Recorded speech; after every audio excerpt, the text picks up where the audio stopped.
Hey everybody, what's up? It's Hold the Truth Hostage, where if the truth was so important, you wouldn't negotiate with lies.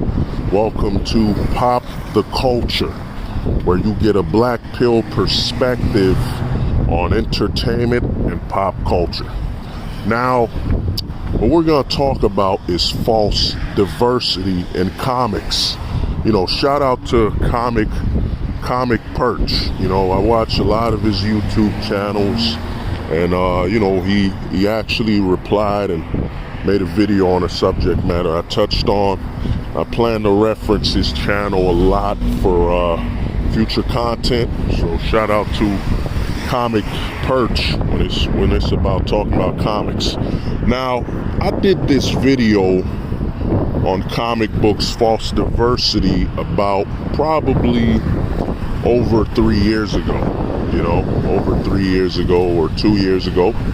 And the reason there's false diversity in comics is that, you know, Marvel, DC, and here's the thing that needs to be said, that a lot of people making content on comic books deny and will not cover.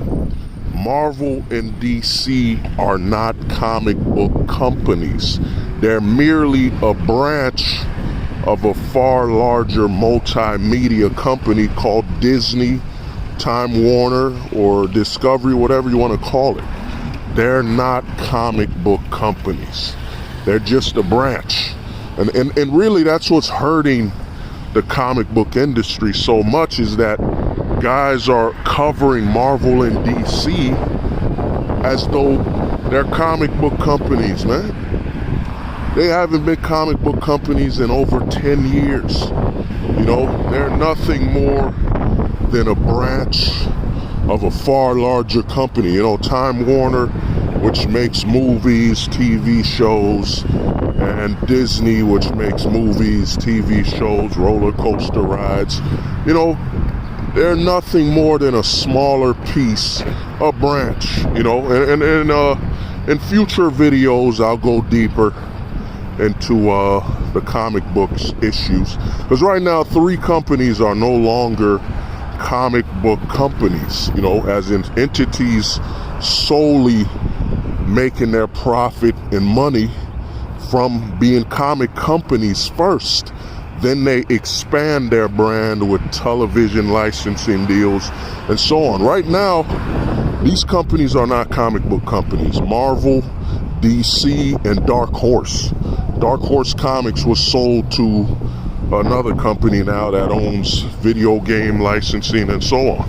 I just had to get this out of the way, because you could go through YouTube, and over 10 years of content, all you see is people screaming, crying, Marvel, DC, Marvel. And I'm not saying you shouldn't cover them, but at least be critical and be honest. They're not comic book companies anymore, man. They haven't been for over 10 years. Some even over 20. You know what I mean? Disney bought Marvel in 2008. Time Warner bought DC, I think in the 90s or something? You know, so this whole thing about talking about Marvel, DC, as though they're comic book companies first, you know what I'm saying? It's really harming the space. It'd be better to just say, yeah, they're producing comics, but they're not really caring about the industry. It's not their main bread. You know, it's not where they make their money. But, you know, enough about that. Now let's get into it.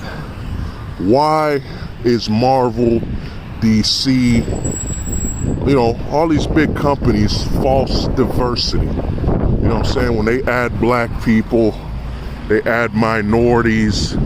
Why is it false diversity?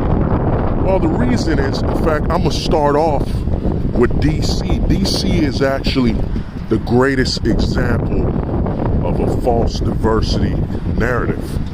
DC bought Milestone, and Milestone owned Static Shock. They own Static Shock. They own lesser, well-known mainstream characters, Icon. They had a whole branch of diverse characters made by black people, for black people and minorities. And what did DC do? Even though Static Shock had an extremely successful television show, DC shelved them. DC shelved them. You know what I'm saying? DC shelved Static Shock, the whole universe from Milestone. And what does DC do? They incorporate Milestone into the DC universe. They absorb it and actually make them all secondary to no-dairy. That's a new word. When it ain't even secondary, it's no-dairy. You know what I'm saying? It's no-dairy, where they basically shelved all the characters from Static Shock. And what's worse, if you really want to watch how disrespectful DC was of Static Shock, you just got to watch Young Justice, where in Young Justice, they made Static Shock. They made him not even a lead character. They made him that he got his powers from some alien experiment, and he's less than a sidekick. You know what I'm saying? That's how false of a narrative DC was with diversity. You know what I mean? DC, instead of empowering that character, especially Static Shock, when it had its TV show that had rappers, the amount of success Static Shock had was unbelievable in the early 2000s. There was no animated TV movie released. There was no live action film made. Nothing. I've even heard stories where they limited the toy releases of Static Shock. DC bought, at first they were distributing Milestone Comics. Then what did they do? They eventually just shelved it. You know what I'm saying? They shelved it and they started pushing out Black Lightning, all these characters that, or John Stewart, the Green Lantern. Look, and John Stewart, a lot of people love him because he was well done. He in actuality was probably the best well done. He's a character that was first white, the Green Lantern, and they made him black with John Stewart. He was well executed.